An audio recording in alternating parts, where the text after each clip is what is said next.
चर्चित चेहरा में आज बात ऐसे शख्स की जिनके परिवार की 4 पीढ़ियां का प्रोफेशन ही रहा है इंसाफ करना। परिवार है पूर्व चीफ जस्टिस डीवाई चंद्रचूड़ का। चीफ जस्टिस रहते हुए उनके फैसले, उनके बयान और उनके एक्शन हमेशा से ही चर्चा में रहे। डीवाई चंद्रचूड़ चीफ जस्टिस पद से रिटायर हो चुके हैं। उनके बाद चीफ जस्टिस बनने वाले संजीव खन्ना भी रिटायर हो गए। इतने वक्त बाद डीवाई चंद्रचूड़ के जजमेंट की अचानक स्क्रूटनी हो रही है। चीफ जस्टिस रहते हुए चंद्रचूड़ सरकार विरोधियों के लिए हीरो थे, लेकिन गणपति पूजा पर पीएम मोदी को घर बुलाने के बाद उन्हीं की नजर में चंद्रचूड़ चढ़ गए। ट्रोलिंग का एक ऐसा सिलसिला शुरू हुआ तो थमने का नाम नहीं ले रहा है। तब से चंद्रचूड़ के पीछे विवाद ही विवाद है, कभी सरकारी घर में जबरदस्ती रहने के कारण और अब उनके सीरीज ऑफ इंटरव्यू से विवाद ही विवाद हो रहा है। बाबरी मस्जिद से लेकर राम मंदिर के मुद्दे तक कुछ ऐसा बोल गए कि खबरों की हेडलाइन बन गया।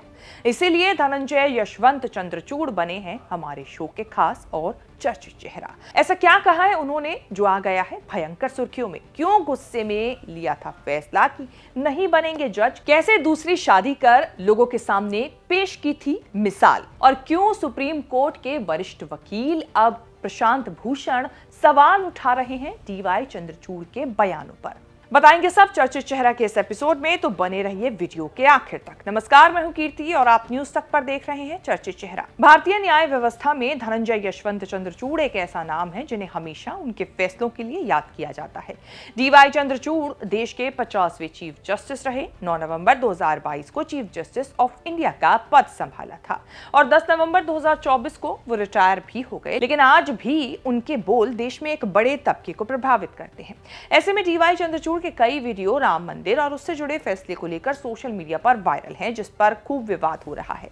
न्यूज लॉन्ड्री को दिए एक इंटरव्यू में उनसे राम मंदिर और बाबरी मस्जिद को लेकर जब सवाल पूछा गया तो उन्होंने जो बयान दिया वो कुछ इस तरह से वायरल हुआ कि छा गया। क्या कुछ कहा, बताते हैं। डीवाई चंद्रचूड़ ने जवाब दिया कि आप कह रहे हैं कि हिंदुओं ने मुस्लिम के मस्जिद के अंदर घुसकर उसे अपवित्र किया, लेकिन क्या हम ये भूल जाएं कि बाबरी मस्जिद का बनना था मूल बेअदबी? क्या इतिहास को नजरअंदाज कर देना चाहिए? उन्होंने एएसआई रिपोर्ट का जिक्र करते हुए ये भी कहा कि मस्जिद के नीचे 12वीं सदी का हिंदू मंदिर की जो संरचना थी वो भी मौजूद थी। पूर्व जस्टिस चंद्रचूड़ ने यह भी कहा कि ये रिपोर्ट उस ऐतिहासिक सच्चाई को दिखाती है। उनके इस बयान के बाद से ही विवाद हो गया। अब डीवाई चंद्रचूड़ ने अपने बाद के दिए इंटरव्यू में ये कहना भी शुरू कर दिया है कि राम जन्मभूमि केस में फैसले का आधार आस्था नहीं था। अयोध्या के मामले में फैसला सुनाने वाली बेंच में शामिल रहे पूर्व सीजेआई डीवाई चंद्रचूड़ ने कहा कि फैसला आस्था की बुनियाद पर नहीं, एडवर्स पोजीशन के बेस पर हुआ था। उन्होंने कहा कि सवाल उठाने से पहले पूरा फैसला पढ़ लेना चाहिए। What I said in the course of an interview, I think what is being done is, like again something in social media, that you lift out of context one part of the answer and then take another part of the answer. During the course of the same answer, I answered whoever the interviewer was the other day by telling him that the entire case has been decided not on the basis of faith but on the basis of adverse possession. Read the judgment.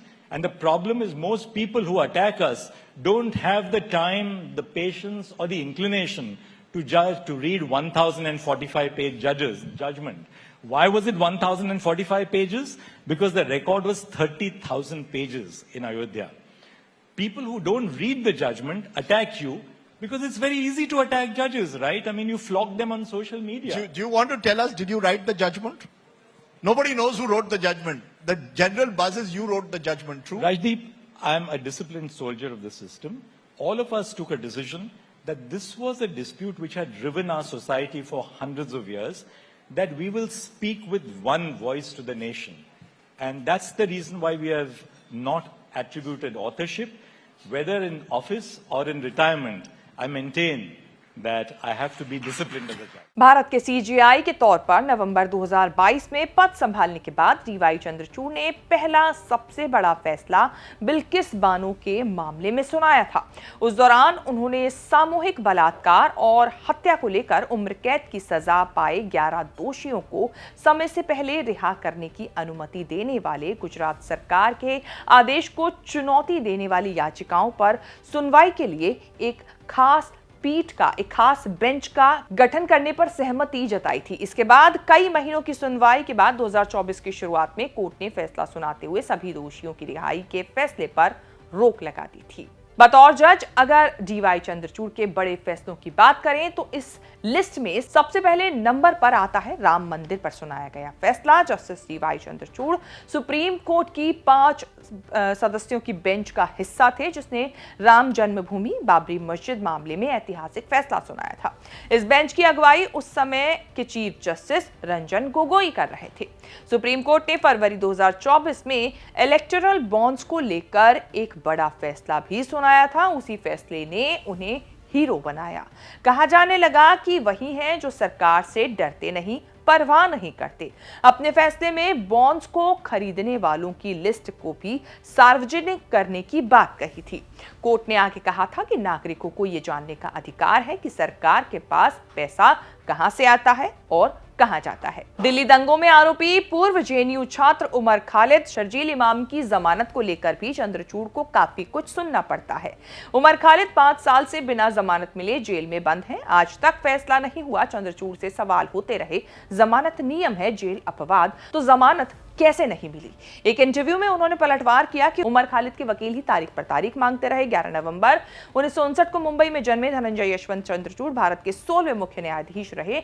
Yashwant Vishnu Chandrachud के घर जन्मे। पिता ने भी 22 फरवरी 1978 से 11 जुलाई 1985 तक इस पद पर काम किया। पिता सीजीआई रहे, इसलिए बेटे को भी अच्छी शिक्षा दी। डीवाई चंद्रचूड़ को दिल्ली के सेंट स्टीफन कॉलेज में इकोनॉमिक्स में बीए ऑनर्स की डिग्री दिलाई। इसके बाद डीवाई चंद्रचूड़ ने 1982 में दिल्ली यूनिवर्सिटी के कैंपस लॉ सेंटर से एलएलबी की पढ़ाई पूरी की। उन्होंने 1986 में अमेरिका के हार्वर्ड लॉ स्कूल से एलएलएम और डॉक्टरेट इन ज्यूरिडिकल साइंसेज की डिग्री हासिल की। इसके बाद डीवाई चंद्रचूड़ ने महाराष्ट्र बार काउंसिल में अपना नाम दर्ज कराया और मुख्य रूप से बॉम्बे हाई कोर्ट और सुप्रीम कोर्ट में प्रैक्टिस की।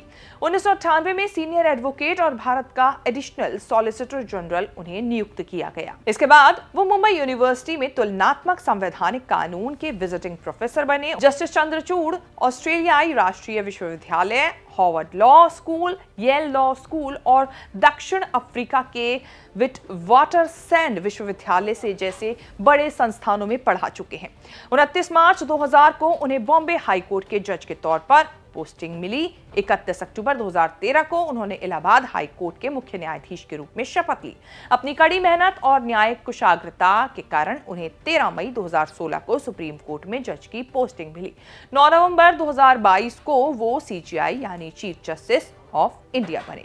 बता दें कि इनके बेटे अभिनव भी पिता की ही तरह वकालत करते हैं। अभिनव और चिंतन डीवाई चंद्रचूड़ के पहली पत्नी रश्मि से उनकी संतान है। रश्मि की मौत कैंसर के चलते हो गई थी, जिसके बाद डीवाई चंद्रचूड़ ने कल्पना दास से दूसरी शादी की। 2 बेटियों प्रियंका और माही को भी अडॉप्ट किया, जो कि स्पेशल चाइल्ड है। चर्चित चेहरा में डीवाई चंद्रचूड़ से जुड़ी ये रिपोर्ट आपको हमारी कैसी लगी, इसे लेकर आपकी क्या राय है, कमेंट सेक्शन में जाके हमें अपनी बात जरूर बताएं और इस तरह की खबरें आगे भी देखने के लिए बने रहें न्यूज़ तक के साथ।